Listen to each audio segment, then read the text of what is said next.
आंध्र प्रदेश छत्तीसगढ़ के मुठभेड़ से जुड़ी प्रेस कॉन्फ्रेंस पर लेकर चलते हैं। क्या कुछ कहा जा रहा है अधिकारियों द्वारा, आपको सुनाते हैं। आज सिक्योरिटी फोर्सेस ने सुबह एक्सचेंज ऑफ फायर में उसके साथ जो आए एओबी कार्डर में ऑपरेट करने के लिए उनका इस एक्सचेंज ऑफ फायर में न्यूट्रलाइज करा गया। इस एक्सचेंज ऑफ फायर में टोटल 7 माओइस्टों का न्यूट्रलाइजेशन हुआ है। इन माओइस्टों के पास एक्सचेंज ऑफ फायर साइट से हमें जो हथियार मिले उनकी यह विवरण है। उसमें 2 AK-47 मिली हैं, उनके साथ उनकी मैगजीन्स, AK-47 हथियार के एम्यूनेशन 72 मिले हैं, SBBL हथियार मिला है 5, उसके हथियार के राउंड्स 34 मिले हैं, 303 राइफल मिली है, उसके 24 राउंड्स मिले हैं और IED ब्लास्टिंग से संबंधित एक्सप्लोजिव्स के कॉर्डेक्स वायर, डेटोनेटर्स और माओइस्ट के जो किट बैग है उनके जो उस किट बैग्स में वस्तु है वो सब इस एक्सचेंज ऑफ फायर साइट से रिकवर करा गया है। इस 3 दिन के ऑपरेशन में अब तक ऑपरेशन संभव में टोटल 13 माओइस्ट का न्यूट्रलाइजेशन करा गया है। इस ऑपरेशन संभव में देखने का विषय यह है कि आंध्र प्रदेश उड़ीसा बॉर्डर में लास्ट मई और जून के बाद फिर से नवंबर महीने में माओइस्टों ने अपना यहाँ पे फिर से अपने आप को स्थापित करने के लिए जो उन्होंने सपोर्ट लिया, जिसका कल आप सभी के सामने विवरण रखा गया, इसमें मुख्य माओइस्ट मड़वी हिडमा भी था। सो उसके सहयोग से वो इस प्रांतम में मूव कर रहे थे। आज टेक शंकर जो कि SZCM कार्डर हुआ करता था, बट जब से उदय का लास्ट एक्सचेंज ऑफ फायर में न्यूट्रलाइजेशन हुआ है, माओइस्ट पार्टी में उसके पद में भी उन्नति हुई और उसको CCM कार्डर का इंचार्ज बना दिया गया था हमारी सूचनाओं के हिसाब से। तो आज के एक्सचेंज ऑफ फायर में एक चीज़ क्लियर हो गई है कि आंध्र प्रदेश प्रांतम में गिरिजन को माओइस्ट की सपोर्ट करने की उनको कोई भी दिलचस्पी नहीं है। माओइस्ट की जो आइडियोलॉजी है उसको वह पूरी तरह नकार चुके हैं। एक समय में आंध्र प्रदेश उड़ीसा बॉर्डर में गिरिजन प्रांतम जो ट्राइबल एरिया है, जो जनजातीय क्षेत्र है, यहाँ पर माओइस्टों ने जो पकड़ बनाई थी वो पकड़ अब एक तरह से शून्य की तरफ जा चुकी है।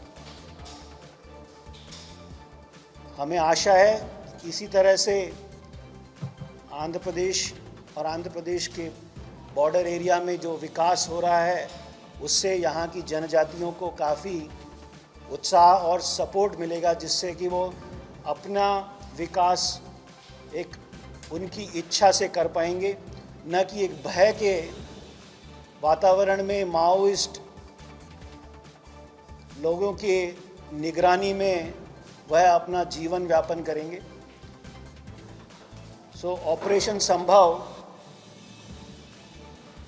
ऑपरेशन संभव केवल माओइस्ट लोग और माओइस्ट लीडर जो कि जिनका पकड़ा जाना, जिनका मिलना असंभव था, उतना ही नहीं है।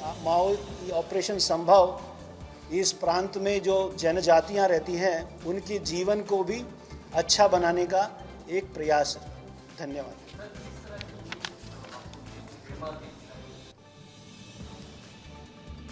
तो देखिए, ऑपरेशन संभव के तहत नक्सलियों के मारे जाने की जो पूरी जानकारी थी, उसकी जानकारी मिली है। एसपी द्वारा 2 दिनों में 13 नक्सली मारे गए हैं, इसकी जानकारी दी गई है।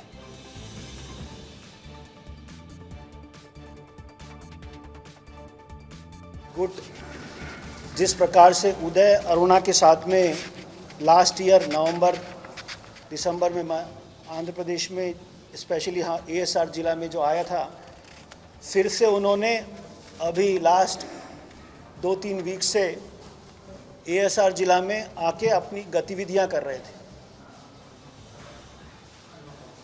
किसी कारण से स्पेसिफिक जगह, स्पेसिफिक लोकेशन, क्योंकि ये बहुत ही घना जंगल है, यहाँ पहाड़ियाँ भी काफ़ी दुर्गम हैं, तो उस कारण से समय समय पे सही सूचना का आ पाना भी काफ़ी मुश्किल रहता है। आपका जो दूसरा प्रश्न है कि देव जी भी आंध्र प्रदेश में चहलकदमी कर रहे हैं या यहाँ पर हैं, उसका मैं इतना ही कह पाऊँगा कि एएसआर जिला में उनके आने का अभी हमारे पास समाचार नहीं आया है।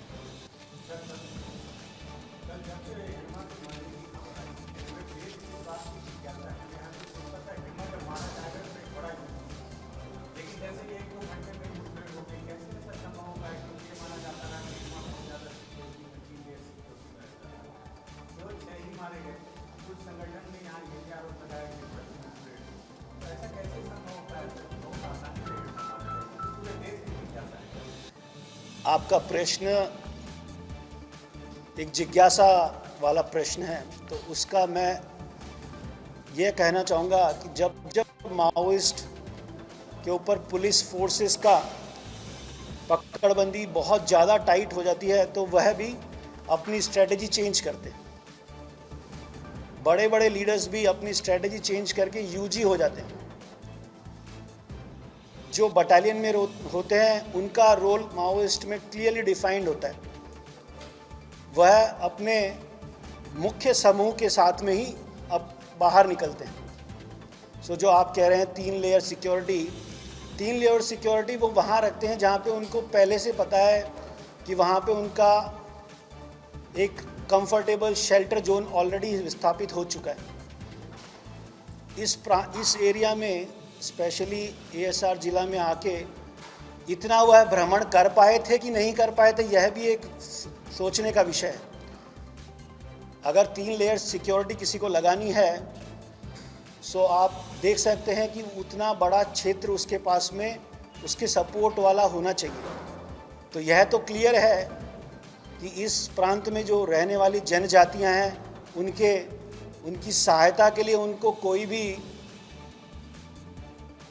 डर या भय से करवा नहीं सकता। सो माओइस्टों को यह सहायता नहीं मिली है। सो 3 लेयर जो सिक्योरिटी है वह खटके या तो 2 लेयर रह गई होगी, उसी के कारण ये ऑपरेशन थोड़ा लंबा चल पाया, नहीं तो यह संभवतः 1 दिन का ही ऑपरेशन होता।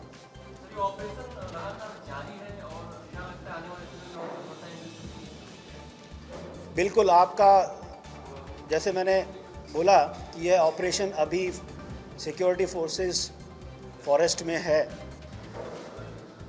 सो कैसा रिटेलिएशन माओइस्ट अगर फॉरेस्ट में अभी भी कवर में होंगे, उसके बेसिस पे क्या सूचना बढ़ती है, हमें और आगे कैसे एक्शन लेना है, हम अपनी स्ट्रेटजी को चेंज करेंगे।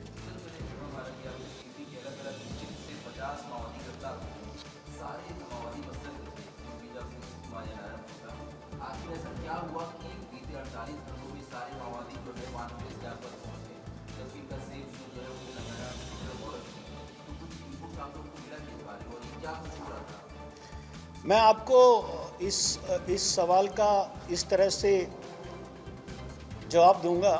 माओइस्ट का जो जन्म स्थल था आंध्र प्रदेश में, वो श्रीकाकुलम जिला में हुआ था। सो एक नेचुरल उनको एक कंफर्ट रहता साइकोलॉजिकली, स्पेशली जो बड़ी लीडरशिप है वो अपना एक कंफर्ट में रहना चाहेंगे, और उनका कंफर्ट आप हिस्ट्री में अगर फिर से जाएंगे, सो 2007-2008 के समय का जब देखेंगे, सो माओइस्ट आंध्र प्रदेश तेलंगाना को अपना कंफर्ट जोन समझते हैं।